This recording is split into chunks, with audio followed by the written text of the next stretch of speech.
বসন্ত ঋতুর সবচেয়ে আকর্ষণীয় ফুল। এই ফুল দেখতে সাদা ও ছোট ছোট হয় এবং গুচ্ছাকারে ফুটে থাকতে দেখা যায়। আর অনেকেই এই ফুল খেয়ে থাকি। তাছাড়া এই ফুল নানা পুষ্টিগুণেও ভরপুর।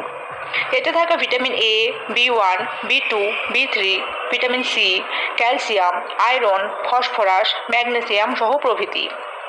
পাশাপাশি এটি শরীরে প্রোটিনেরও যোগান দেয়। এই ফুলে আছে এমন ঔষধি গুণ যা ব্যাকটেরিয়ার সঙ্গে লড়াই করার ক্ষমতা রাখে। বিশেষ করে ঠান্ডা লেগে বুক জ্বালা পোড়া সংক্রমণ হলে সজনে ফুল খেলে উপকার হয়। তাছাড়া এই ফুল দেহে রোগ প্রতিরোধ ক্ষমতাও বাড়ায়, ফলে সর্দি কাশি থেকেও বাঁচা যায়। সজনে ফুলের এই ফুলে ক্যালসিয়াম থাকায় এটি দাঁত এবং হাড়ের জন্য বেশ ভালো। এছাড়া শিশুদের কৃমি হলেও এই ফুলের রস খাওয়ালে উপকার হয়। সজনে ফুল মুখের রুচি বাড়াতেও সাহায্য করে। জ্বর বা বিভিন্ন কারণবশত যাদের খাবারের রুচি চলে গিয়েছে, তারা এই ফুলের বড়া বা ভাজা খেলে মুখে রুচি চলে আসবে।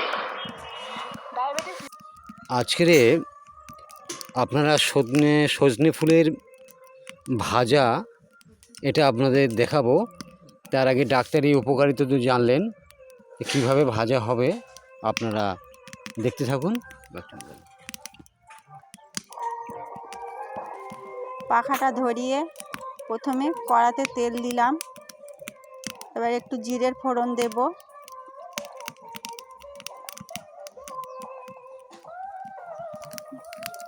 জিরেটা ভাজা হয়ে গেলে 2-4টে কাঁচা লঙ্কা কুচিয়ে দিয়ে দিয়েছি।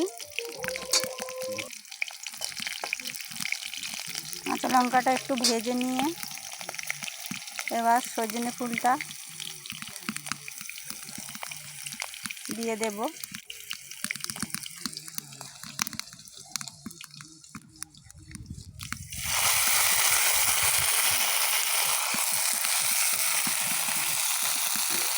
এই সজনে ফুলটা দিয়ে দেওয়া হয়ে গেছে কড়াতে,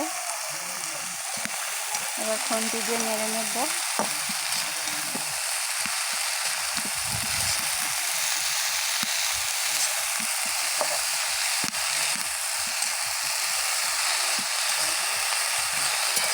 কিছু ডাক্তারি টিপস দিয়ে এই ফুলটা রান্না করছি, আপনারা এই ভিডিওটা দেখবেন।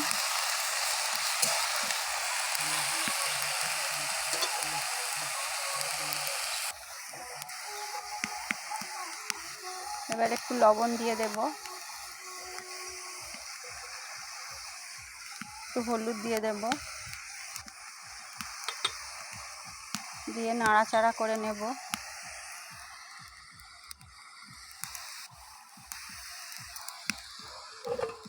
বসন্তকালের এই সজনে ফুল ভাজাটা নিরামিষভাবে বানাচ্ছি, আপনারা একবার হলেও বানিয়ে খাবেন। খুব উপকারী ফুল।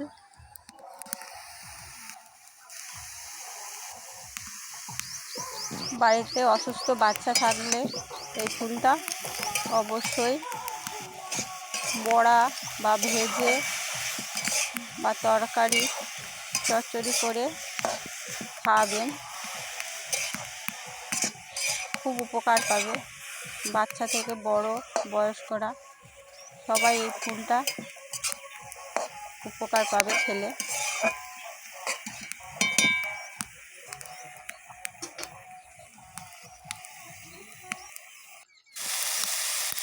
এইভাবে রান্না করে নেব, খুব কড়া করে ভাজবো না, তাহলে যে উপকারটা সজনে ফুল থেকে পাবো সেটা নষ্ট হয়ে যাবে খুব কড়া করে ভাজলে।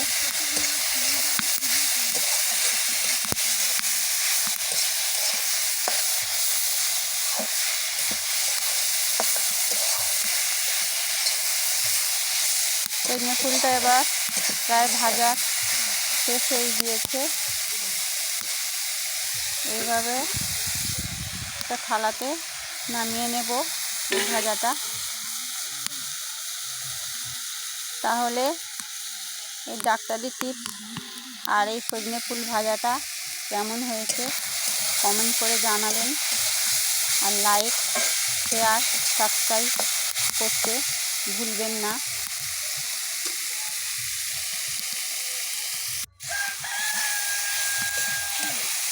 মৌসুমী রান্নাঘর চ্যানেলের এই ভিডিওটা আপনাদের